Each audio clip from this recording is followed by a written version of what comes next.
Good evening, everyone. I'm Chief Meteorologist Alex Alisi. Storms making a return to your forecast. I've got the details in your local weather first. KDLT News starts right now. Voters take to the polls in South Dakota primary races, the latest as candidates await the results. Plus, how some officials are managing delays after technical difficulties at some polling places. And crews begin dismantling the McKinnon Park Monster House, where some building supplies are headed now. This is KDLT News at 5. Good evening, and thanks for joining us. I'm Kelsey Passel. And I'm Tom Hansen. Election Day in South Dakota caps off a contentious primary season between the two Republican candidates running to become the state's next governor. Kristi Noem and Marty Jackley are now awaiting results across the state this evening. We have team coverage of today's election. KDLT's Nicole Griffith joins us live from downtown Sioux Falls and Allison Royal from Rapid City. Nicole, how has Kristi Noem been preparing for tonight? Good evening, Kelsey. Congresswoman Kristi Noem just wrapped up a statewide tour last night where she met with hundreds of voters, but she's been campaigning for over a year. She announced in November 2016 that she would not seek re-election for the U.S. House of Representatives. Today, I'm told by her campaign that Noem is spending the day out and about with her family in the Watertown area. That's where she voted this morning with her mother and daughter. Her campaign is hosting a watch party here at the Hilton Garden Inn downtown in Sioux Falls starting at 8:30, and it's open to the public.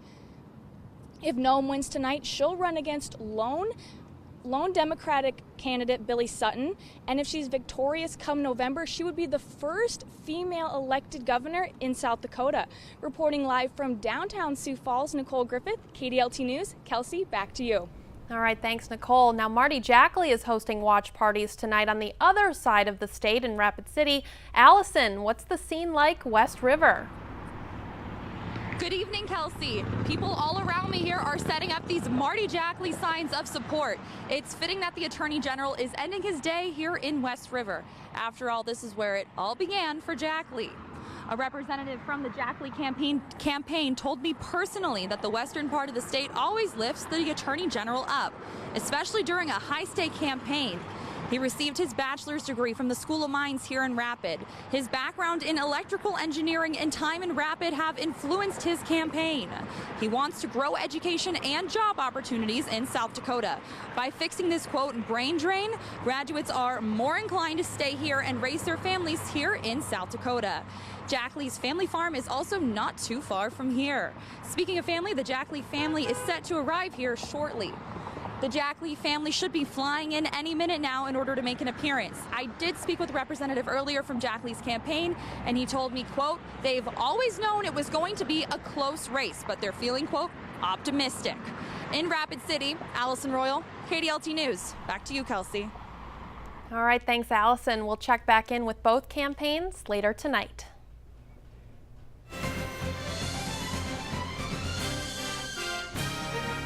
Alex joins us now with your local weather first. Great day to hit the pool. Right. I mean, it is downright just hot across the Sioux Empire. And right now you can see why. Plenty of sunshine out there. That river looking quite nice. 95 degrees in Sioux Falls. That wind from the south at 8 miles per hour. Take a look at these other temperatures. Updating just now. 101 degrees in Aberdeen. We're into triple digits as well in Valentine Pier, close to it at 98. Chamberlain, we're sitting at 96 and 95 right now, the temperature outside here. And so again, it is just hot outside, and the wind, it's a slight breeze from the south, but it's not really helping all that much to make us feel cooler. Clouds and radar together showing no shade in the forecast right now. We do have a few clouds off to the west that'll slowly make their way in, but this evening we'll just stay hot, we'll stay sunny, and we'll stay still warm by 10 o'clock, 80 degrees. Now here's Futurecast as we go through 8 o'clock again, staying clear through the night. Here's 11 o'clock. Few showers start to work their way into our northwestern counties. We'll have a chance for thunderstorms. Most of that activity will be up to North and North Dakota, but we will see a few storms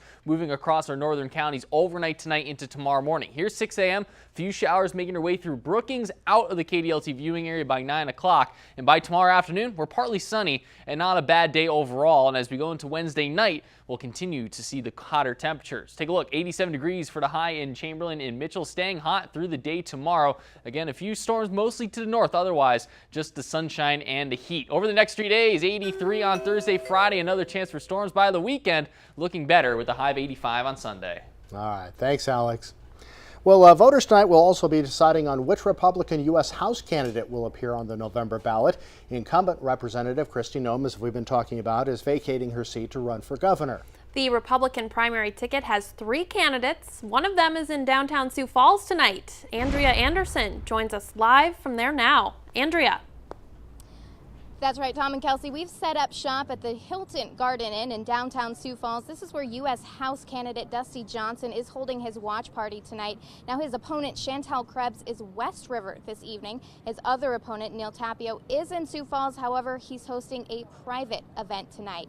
Now, in speaking with Dusty earlier this week, he told me he's fairly confident going into tonight because he says he has a pretty large lead in the polls. However, he says you can never be too confident. He and his other candidates spent the day yesterday trying to reach out to undecided voters. Now, Dusty Johnson will be here this evening to watch as the results come in, and we will be here all night to provide updates.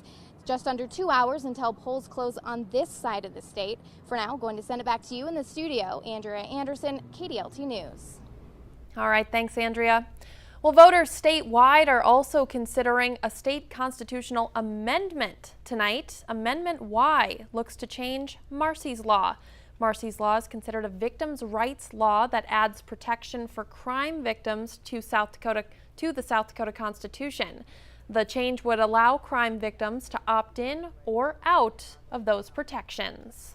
In local races, Mitchell residents are selecting the city's next mayor tonight. 4 candidates are running to replace Jerry Toomey, who is retiring after serving as mayor for 6 years. They are Bob Everson, Stephen Larson, Mel Olson, and Tara Valesky. The winner will serve a 3-year term. Also tonight, a primary race to select a Republican candidate for Lincoln County Sheriff. 3 men are vying for the spot. Minnehaha County Sheriff's Captain Jason Gearman, Highway Patrol Sergeant Steve Swenson, and Jim Severson, a retired agent of South Dakota's Division of Criminal Investigation. Tonight's winner will run against Canton Police Chief David Miller.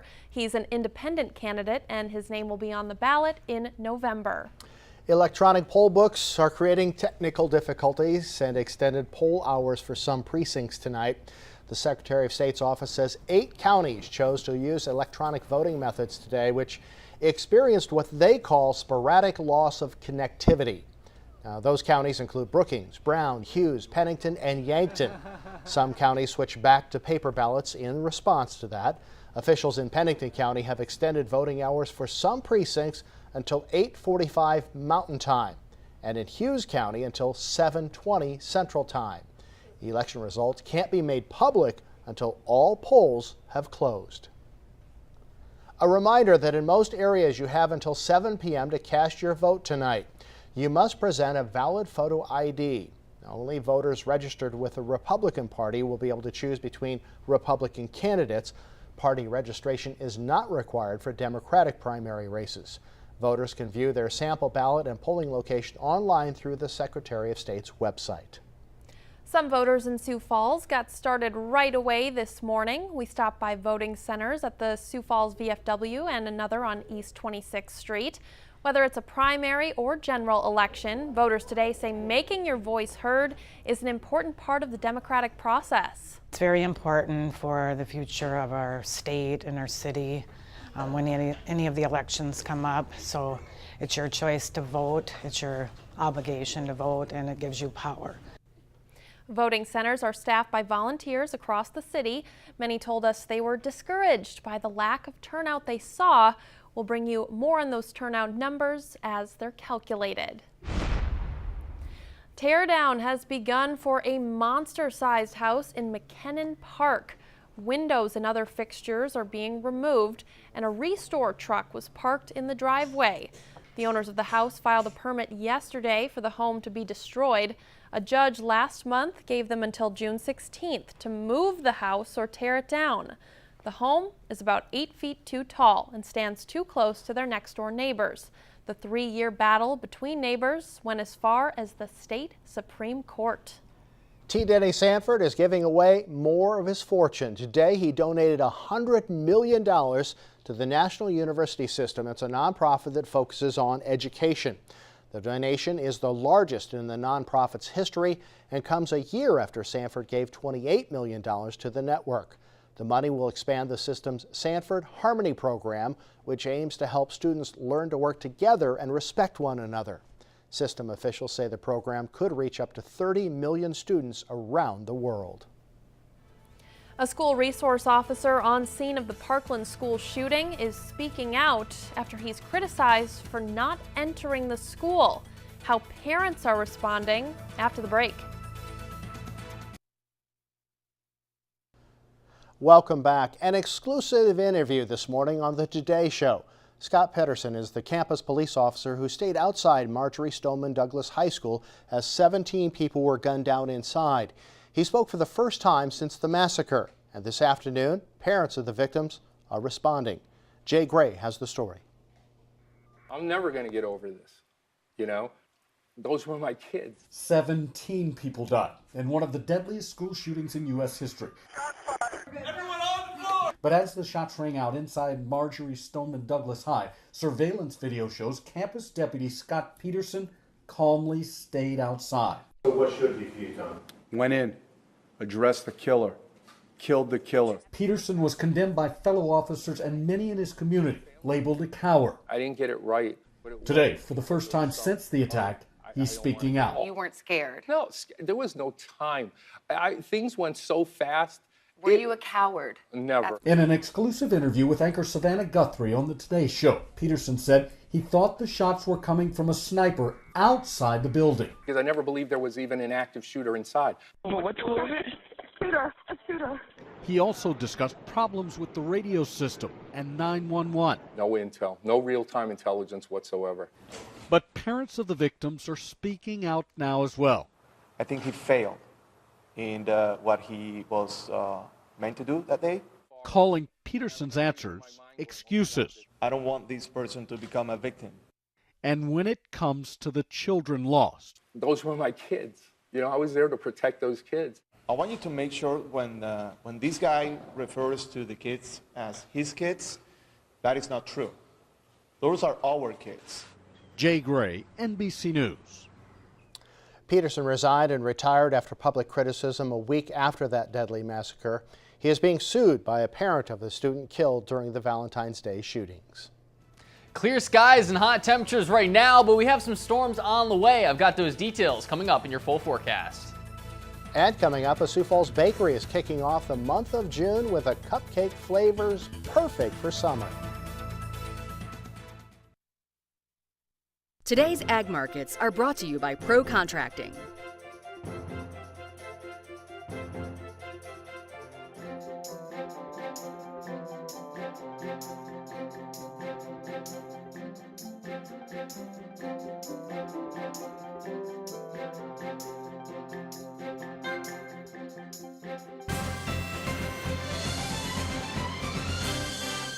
Another hot one out there today. Oh yeah, the heat is on across the Sioux Empire. We have temperatures in the 100 degrees into triple digits. Right now we have no cloud cover to keep us cool. And again, those temperatures are soaring. Right now, live outside, plenty of blue skies across Sioux Falls. You can see 41st Street right there. Starting to back up with a little bit of traffic or some construction there, but 95 degrees outside right now. Those winds still out of the south, 8 miles per hour, so a little less breezy compared to where we were yesterday, but still just hot. Look at this, Valentine 101 in Aberdeen, and Pierre sitting at 98 degrees, 96 right now in Chamberlain, 95 in here, and so it is just hot out this afternoon. And as we go through this evening, we're still going to stay pretty hot. Those temperatures will cool down slightly, but still in the 90s by 8 o'clock. By 9, down to 84 degrees, and by 10 o'clock, down to 80. So we're going to stay pretty warm overnight. Futurecast showing clear skies across the eastern part of the viewing area. By 11 o'clock, seeing a few light showers, some cloud cover building into the north, into the west. By 7 o'clock in the morning, we'll have a few storms working their way across our northern counties, but by 7, just a few showers and some cloud cover. Also a few showers near Brookings, Pipestone, and Marshall. And those lows tonight staying pretty warm. Close to 70 in Sioux Falls, 71 in Mitchell, 65 for the low in Pierre and Huron, only getting down to 68 degrees. As we continue through the day tomorrow, those showers and storms will work their way out to the east, leaving us with partly sunny skies across the entire Sioux Empire by noon. As we go into 5 o'clock, we start to clear up, and our temperatures tomorrow, with that little bit of cloud cover, is going to keep us just slightly cooler. We won't quite get into the 90s, but still in the upper 80s in Sioux Falls and Mitchell, up to 85 degrees in Huron and 82 in Brookings. Sounds a lot lot cooler, but it's still well above that normal high of 76 degrees starting out in the morning in the close to 70s, and then again warming up to 82, 84 in Aberdeen, 85 again for the high in Huron. So staying pretty warm tomorrow as well. Your day planner will have a little bit more cloud cover in the morning than what we'll see in the afternoon. By noon, we'll get mostly sunny up to 80 degrees, and by 5 o'clock, we'll get up to 87. Now, over the next few days, we'll have a chance for storms in the forecast, though it's not a huge widespread rain event. On Thursday, we'll see a few morning storms working their way up from the south to north, right along I-90 and south. The high in Sioux Falls only making it up to 83 degrees. On Friday, we'll track another chance for a few showers and storms, 84, but again, scattered. So in the afternoon, we'll see some sunshine, but if you see dark clouds heading your way, again, look at the interactive radar on the KDLT mobile app. It'll help you out. By Saturday, 87 degrees, that daytime high.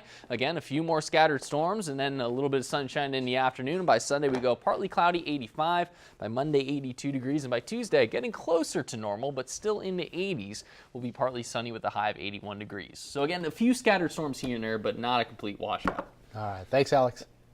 Well, coming up, what's better than summer? Oh My Cupcake says they've got the answer. We join them in the KDLT kitchen next.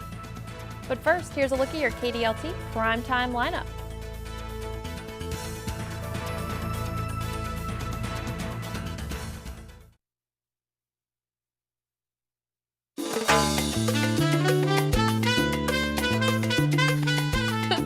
Welcome back. We are just a few weeks from the official start of summer. Oh My Cupcakes has been creating some special flavors to kick off the season. Also brought some special props for us too. Melissa's here, and we're all looking pretty summery and cool. And these are my glasses. They're not Jacob's. They're mine. These really are mine. These truly are. Well, it is summertime, June, the official kickoff to summer, and so we've got some really refreshing flavors for you for our seasonals for the month of June. Yeah, key lime is taking over, it sounds like. That's perfect for a hot day. Extreme key lime is one of our customer favorites. One is a returning favorite, the extreme key lime, and then this year we've added a key lime cheesecake as well. So we put a graham disc in the bottom, an actual graham cookie in the bottom that we make in-house. The key lime cupcake, cheesecake in the center. We ice it with a little bit of lime curd on top, which is just this like zing of lime freshness. And then, of course, after that, we've got to top it with a little bit of whipped cream, and then let's throw some graham on there as well. I mean, this is an extreme summer cupcake. It's delicious. Nice. And then we were talking about it before the commercial break. What's better than summer? Better than summer? What's better than summer? I will tell you is this cupcake. It's our signature chocolate cupcake. It's got the caramel filling in the center, and then on top you're going to find whipped cream. We make that, of course, fresh every day, and it's got the whipped cream, the caramel drizzle, chocolate drizzle, and then let's go ahead and throw some toffee pieces on top just for a little extra. And then you might be familiar with that cake. It's called Better Than Summer, you know? So this is our version in a cupcake. And then, of course, every cupcake at Oh My Cupcakes gets that little extra special touch of a little bit of edible glitter on top. Yeah, all about the extras. Absolutely, absolutely. All right. So, all right, one more. Let's see, what have we got? Well, so we've got our key lime cheesecake and then our extreme key lime, which is the key lime cupcake with lime curd in the center. We frost it with cream cheese frosting. And then this one gets one of these little lime candies. I promise I've not been eating these lime candies the whole time you guys were doing your newscast. I don't believe you. I can't stay away from them. So you were talking about kind of over the top and everything. We do have coming up next Saturday morning a Fancy Nancy party. We're pretty excited about that. If you know Fancy Nancy, the children's books, she's all over the top. And there's a book, Fancy Nancy and the Delectable Cupcakes. So we'll be doing a little story time and having a little Fancy Nancy party. It's going to be a lot of fun. Bring your fancy shades. Bring your fancy sunglasses. You bet. Wow. Thanks for stopping by, Fancy Melissa. Hey, thanks for having me, Fancy Tom, Fancy Kelsey. We'll be back right after this. The KDLT Kitchen is sponsored by the Hungry for Truth Initiative, South Dakota soybean farmers, and their checkoff.